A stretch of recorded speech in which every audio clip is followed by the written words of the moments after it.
I see that. I see that. I'm Ryan up here in Vancouver, Canada. I'm the one that's been talking to you. This is Prince Allen in Kansas Prince City. Allen, Royalty Rules, 816 on IG, man. It's a blessing, man.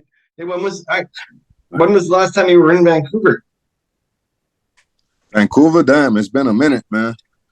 Yeah. It's been a real minute, since after before the whole pandemic came down. So it was like, yeah, after that, everything just got on pause, Yeah, you got good memories though of Vancouver. Oh, the best memories. You guys, I always say Vancouver is one of my favorite places to go. Okay. And always. And born in Queens, New York, obviously. What was childhood like for you growing up, and when did you first get into music? Well, shit.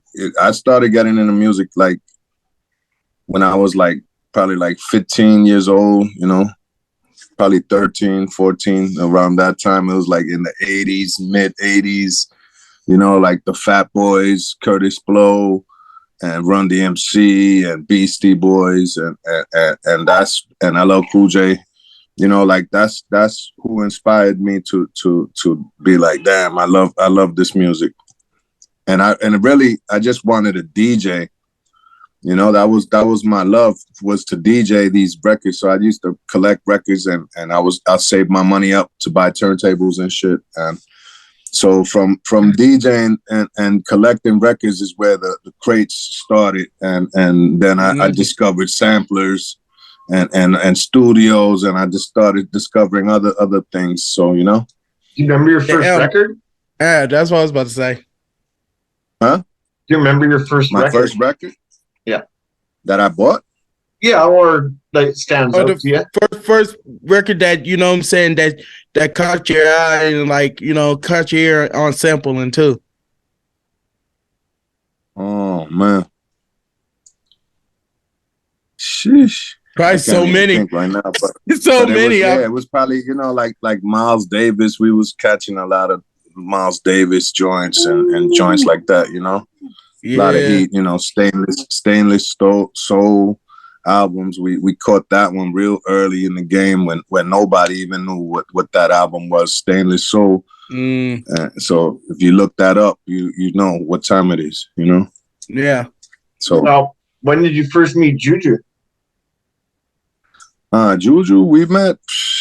It was probably like late 80s, I had a friend next door to me that used to DJ, also DJ Loco Mo. And then, he introduced me to JuJu, like, yo, this kid, he's nice too. He collects records. So, that's all we did too. So we was like, oh yeah, let's go digging together. So we just started digging and hanging out. And that's how it just started, just neighborhood kids just out there, searching for ill records. And that's just it. And you guys formed the group Beatnuts, but originally your name was Beat Kings, correct? The Beat Kings, yeah. We used to hang out with Jungle Brothers. So yeah. One time I had like a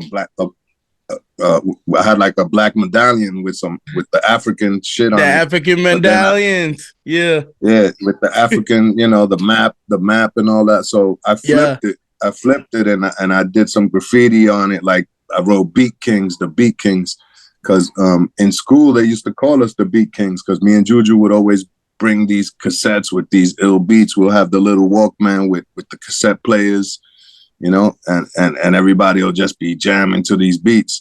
So they used to call us the Beat Kings. So once we went to the studio, and Africa was like, yo, who the fuck are the Beat Kings? Like, y'all motherfuckers ain't no kings. Y'all motherfuckers is nuts. Like Beatnuts. Y'all should be the Beatnuts. So, we started laughing at it, but they started shouting us out, like on the radio, like on Kiss FM with Red Alert, like, yo, shout out to the Beatnuts. And Red Alert even started saying Beatnuts. So we was like, shit, we gotta be the Beatnuts. Right. Especially shout out to fucking DJ Red Alert, man. It's straight hip hop for the culture. Like, what was it like the first time you ever met like DJ Red Alert? Like how dope was that? Like even you even had him in No Escaping Us. Like how dope was it just meeting him? I mean, that was super dope. I mean, that was like a dream come true to me to meet Red Alert. You know, I used to work in the late '80s. I used to work at a record store called Music Factory, and it was like 2 blocks away from Kiss FM. So Red Alert and Chuck Chillout would always run in there to grab some last minute vinyls. Yo, I need some Sucker MCs, or I need some whatever, De La Soul or whatever. So I used to work there, and that's how I met a lot of people. Biz Markie, they all used to come to that record shop, Music Factory. So word. If you know your history about vinyls and all that, you know what time it is. You know. Yep. That's a fact. I think it was a lot of people who got their records that got timeless shit. You know what I'm saying, out of there. You know what I mean? Like especially if you're like a fucking sample lover, like you know what I'm saying. And I mean, I used to be 17 working there, and that's how I met Bismarck. Like everybody, and he would just come and we would just start throwing names at each other, titles, and you know, look at this, and years later we made records together, and you know, it's crazy. Right, which is dope though. I was about to ask, like, how was it working with Biz Markie, man? RP, like I said, another like super inspiration. You know, like, you know, we looked up to Bismarck, you know, because he was like the type of shit that I like to do, which was keep the beats funky and keep it with humor, keep the humor going, making people have a good time. So that's really what I was always about, you know. So word.